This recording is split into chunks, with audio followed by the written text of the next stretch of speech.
বন্ধুরা, এই গাছটাকে আসলে তোমরা কে কে চেনো? আমার সাথে এই গাছের সম্পর্কটা আসলে শৈশবের। দুরন্ত শৈশবে এই গাছের ফল দিয়ে আমরা আসলে পটকা খেলতাম। বাঁশের ভেতরে এই গাছটা লাগিয়ে বাঁশের বানানো হতো। তারপর ওর ভেতরে এই ফলটা দিয়ে তারপরে গুলতির মতো মারতাম আমরা। কত মানুষকে আমরা এটা দিয়ে আসলে আহত করেছি। কত মানে শৈশবের দুরন্ত খেলা ছিল। এটা দিয়ে মেরে তারপর দৌড় দিতাম, কারো বুকে লাগতো, মুখে লাগতো।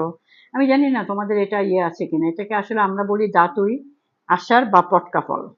দাতুই আমাদের দেশের আসলে অবহেলিত এক বৃক্ষ। আমাদের দেশের বেশ কিছু অঞ্চলে এই গাছ প্রাকৃতিকভাবেই হয়। যাদের অঞ্চলে এই গাছ ছিল তারা অনেকেই মনে হয় ছোট্টবেলা ঠুল্লু, গুলতি বা পট্টাশির ভেতরে এর ফল দিয়ে খেলেছেন। আমি অনেক খেলেছি এবং অনেককে আহত করেছি।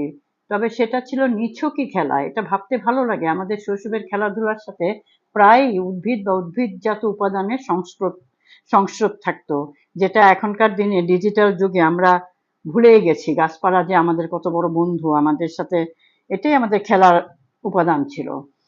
আমাদের সময়ে ধরুন এই 70 থেকে 90 দশকের শিশু কিশোরদের জন্য দাঁতই বা পটকা ফোটানো অন্যরকম এক মজার খেলা ছিল। ধরতে গেলে আমাদের জন্য এটাই বন্দুক যুদ্ধই ছিল। কার চেয়ে কে ভালো পটকা বা পট্টাসে বানাতে পারে তার একটা প্রতিযোগিতা ছিল তখনকার শিশু কিশোরদের মধ্যে। আমরা পটকা বলতাম কারণ গুলতি ছুঁড়লে শব্দ হতো। এই জন্য এটা আর একটা নাম হলো bullet of bamboo made toy গান, যেটা দিয়ে আমরা খেলতাম। আচ্ছা, ফলটাকে বাংলাদেশের বিভিন্ন স্থানে বিভিন্ন নামে অভিহিত করা হয়। তবে এর বৈজ্ঞানিক নাম আসলে মাইক্রোস্কোস প্যানিকোলাটা। এটা আসলে টিলেসি পরিবারের গাছ, যেটা আমরা দেখি ফলসার ক্ষেত্রে। ফলসা এবং দাতুই কিন্তু আসলে একই পরিবারের গাছ। এটা আসলে মাঝারি আকারের বৃক্ষজাতীয় উদ্ভিদ। গাছ বৃক্ষের আকার নিলেও বেশ ছোট আর ঝোপড়া জাতের, বাকল প্রশস্ত। আমি জিন্দা পার্কে এই গাছটার দেখেছি, একদম বৃক্ষের মতোই মোটামুটি ভালোই বড় হয়, যেটা আমি পাহাড়ি এলাকায় বা অন্য কোথাও এত বড় দেখিনি।